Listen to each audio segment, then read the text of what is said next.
Hey guys, well I'm back with another collection video. This one will be on John Carpenter, another master of horror himself, another one of my favorite horror directors. And I own almost nearly everything he directed, like even some movies that he's not that big and famous for. And I'm sure my YouTube buddy Dave's Nightmare, hope he's watching this, I'm sure he will be. I hope he leaves me a comment as well, so Dave's Nightmare, if you watch this video, leave me a comment, tell me what you think, because I know John Carpenter is your all-time favorite director. So, without further ado, let me show off my collection. So, here's actually the first movie that John Carpenter directed, so I thought maybe I'd show this one first. This one was actually a low-budget student film that he made, like, before he was a well-known director, and that's Dark Star. Basically a sci-fi movie about these astronauts that are like blowing up planets to expand the universe, something like that. It's supposed to be sort of like a dark comedy as well, but I don't know. I mean, like it didn't really make me chuckle that much. I mean, a little like little chuckles like that, a little here and there, but nothing like kind of thing though. Because, like, you know, in this movie, they're also, like, you know, they can communicate with the bombs that they toss on the planets. I did like the actors. I thought they did pretty good. And I also did like the sets. I liked the practical effects. I mean, it reminded me of 2001 A Space Odyssey, so I'm sure that was inspired. So, yeah, I liked this movie. And another one I also have is this one, Assault on Precinct 13, the original movie. I have yet to see the remake, though. I hear the remake's pretty good. Yes, this is a pretty good action movie made by him. This, basically, like, these gangs are, like, going after this guy who's hiding out in a precinct. And so, like, the cops are, like, fighting back, but not knowing where the gangs are because they're using silencers. Yeah, so it's a pretty cool action movie. Okay, now I'm going to show probably John Carpenter's #1 famous movie of all time. And this is the movie that actually got me into John Carpenter. It's actually the first movie I saw of his, and that is, of course, Halloween. One of his best movies of all time over here. Michael Myers, one of my favorite slashers. Also started the career of Jamie Lee Curtis. And also, like, you know, got introduced to Donald Pleasence for this movie. Oh, keep in mind this is the extended edition of the movie. That also has like added the footage they filmed for a TV cut of the movie, so it's added into this cut of the movie. I mean, I really liked the atmosphere in this movie. I really liked the music. Like, music I always thought was very scary. So, I did like, of course, like, you know, the movie wasn't all that bloody, because, like, they weren't trying to make, like, a blood and gore movie when they made this movie. They, were trying to, like, basically scare you with the atmosphere, the tone of the movie, basically kind of be more like an Alfred Hitchcock suspense movie than a slasher movie. And, like, this was just, like, you know, a classic movie. It really got me into John Carpenter. I also do own Halloween on the Blu-ray over here. Pretty good, pretty good cleanup job, I'm gonna say. So it's actually very good Blu-ray. Only for me to get the big box set.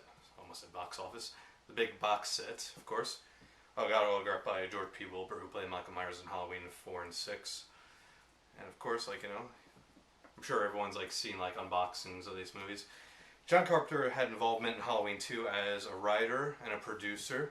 I mean, I liked Halloween 2. It's actually my favorite out of the Halloween sequels. He also had involvement in Halloween 3 as a producer and a writer. Yeah, he also did the music in that one too. Yeah, because he did the music in the first one, I think I forgot to mention that. And Halloween 3, to me, I mean, like, I've hated the movie for years, but you know what? I've come to realize it's actually a underrated movie, so it's a misunderstood movie that took me years to realize that, so it's, so I like Halloween 3. And I also got this made-for-TV movie he made called Someone's Watching Me. A very, very good suspense movie that looked like it was, like, you know, done as a tribute to Alfred Hitchcock. I'm sure it was, for that matter. I really liked this movie a lot. Very suspenseful movie, a movie that kept me thinking throughout the entire movie. So I really liked this movie. And here's another movie that's also a classic of his. It's The Fog. Now this is a pretty good movie, pretty underrated movie, I shall say, because this movie, of course, like did badly at first, but then it took years to actually become a classic. I mean, I really liked the whole ghosts and the fog concept of this movie. I really liked the tone. I really also like Jamie Lee Curtis is in this movie too. It's like one of the other John Carpenter movies she was in. So it's a pretty good movie. There was a remake of this movie, which I know a lot of people hated, but I'm not gonna lie, I actually did like the remake. I mean, probably because maybe I saw the remake first, so maybe it's because I couldn't compare it to this movie at the time. And I will say, of course, this is better. So if you're gonna basically get mad at me for liking that, go ahead. I don't care. But just so you don't think I'm all that crazy, the original is better. There, I said it. And I got the Shout Factory Blu-ray as well. Pretty good transfer. And here's another one of John Carpenter's best as well. It's actually his favorite movie of his movies, that is. And it's The Thing. I really liked this movie a lot. Kurt Russell. I think this may have been the first time Kurt Russell's worked with John Carpenter, because he's worked with him on other stuff too. Or I may be wrong. I don't know. But I really liked it's a pretty good alien movie, an alien that takes the form of anything that it consumes. I also really liked how it was an isolated movie. It's set in the Arctic, claustrophobic environment. There's no escape from this alien creature. Very good practical effects as well, so it was ahead of its time. Better than all the CGI crap we have today. So this is awesome. And here's another one. I also think it's a classic of his. It's Christine, a pretty good Stephen King adaptation. Pretty good Stephen King adaptation. I also I definitely liked how the car was evil. I liked how the car was the effects of the car, basically how it was driving by itself, how it was also moving by itself as well. Since there was this part where the car was all trashed, and then all of a sudden it repairs itself by itself, all the dents come right out. Pretty good effects. So and a pretty good soundtrack as well, because the beginning of the movie has "Bad to the Bone" playing from George Thorogood. Yeah, so pretty good soundtrack. So yeah, this is a pretty good one. And here's another lesser known one from him, made for TV as well. And it's Body Bags, an anthology movie that he co-directed with Tobe Hooper, since Tobe Hooper directed just a little bit of this one as well. John Carpenter also starred in this movie as a mortician. Pretty sure of that. Also sorry. There's also some actors are also famous horror actors, directors that act in this movie. Was pretty cool. I mean, I really liked the one with this guy's hair coming alive. Pretty good one. I also liked this gas station one, this kind of a slasher gas station segment what he also directed. Tobe Hooper directed this one with Mark Hamill, that has an evil eye. So I liked that one too, but I'm gonna save that for a Tobe Hooper collection video. And also got it on the Shout Factory Blu-ray as well. And here's another good one. They Live, pretty good alien action movie that stars the late Rowdy Roddy Piper.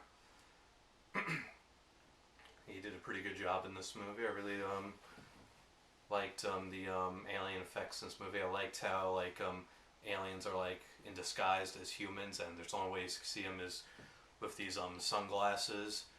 And Rowdy Roddy Piper, his famous line, "I'm here to chew bubblegum and kick ass, but I'm all out of bubblegum."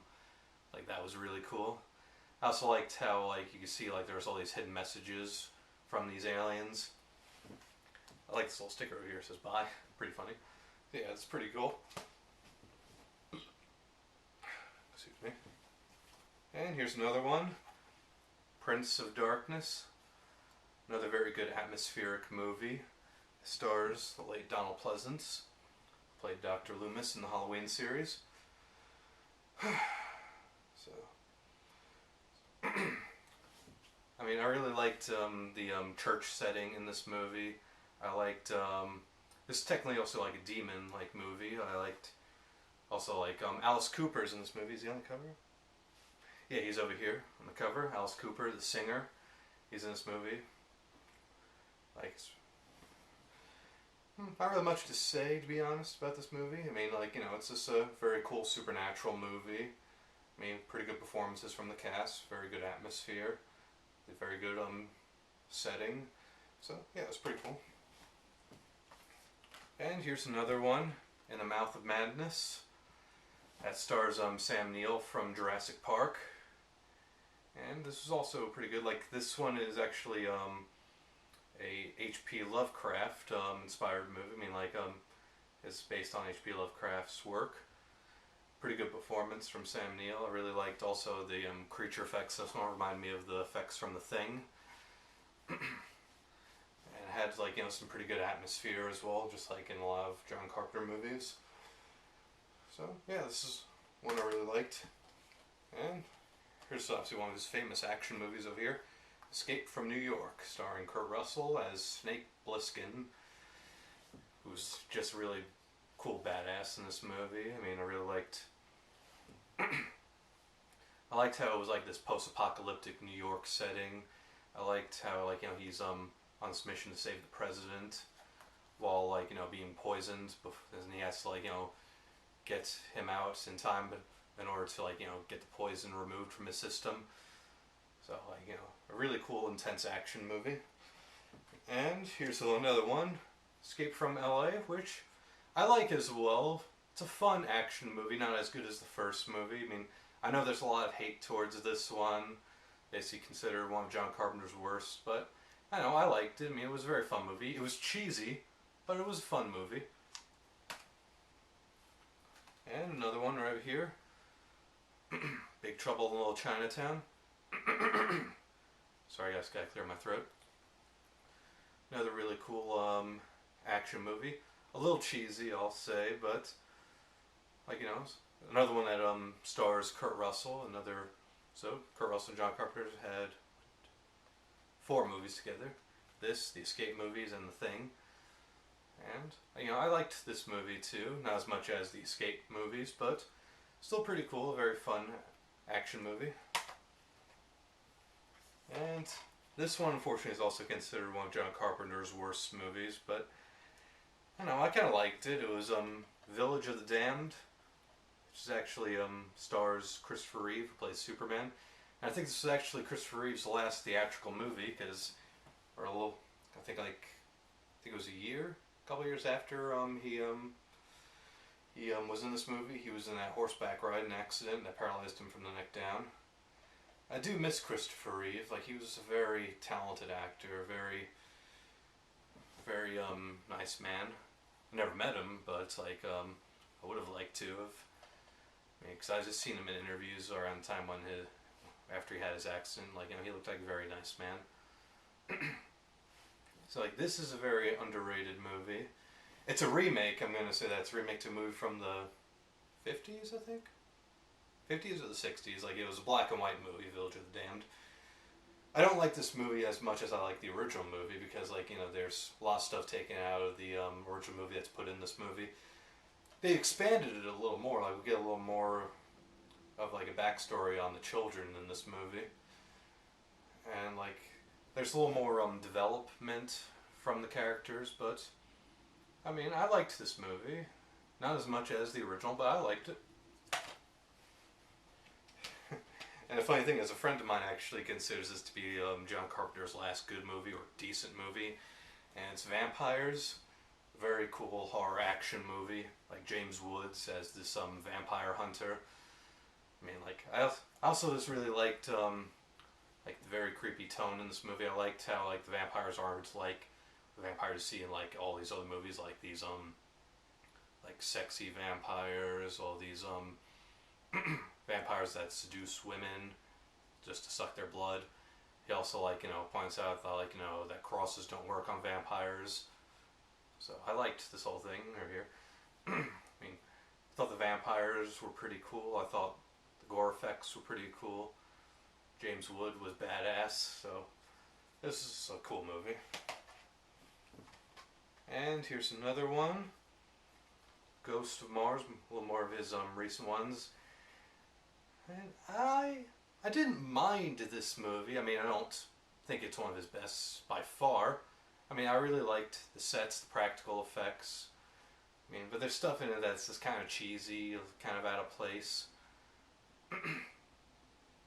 So, like, and acting wasn't that great in the movie. I mean, there were some decent performances, some mediocre ones.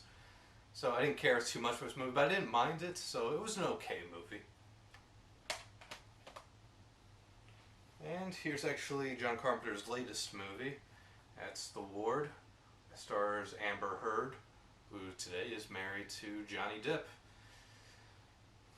And this was also just an okay movie. I mean, like, I liked the setting, how the whole movie's set in a ward, hence the title, The Ward. I also liked the atmosphere. However, the downfalls of this movie was the acting was pretty bad, and the girls in the movie were pretty annoying. And there were some cheesy CGI effects. However, there were some pretty good practical effects. So this was just okay. I mean, if it was set in the 60s, I thought they did a pretty good job with like the whole 60s setting as well, like music from the 60s, the clothes from the 60s. There was also this like dance scene. They actually got the dancing done pretty well, like the way they danced in the 60s. So that was pretty good. Yeah, so I don't mind this movie either. It was okay. Not one of his best movies, and it's not one of my favorites either. So it was okay. And I think that's actually it for this one. So stay tuned for more reviews and more collection videos. All right, guys. See you later. And Dave's Nightmare. Hope you're watching this. And like us, hope you leave me a comment. And I hope to see you do another video. I hope so. All right. See you later.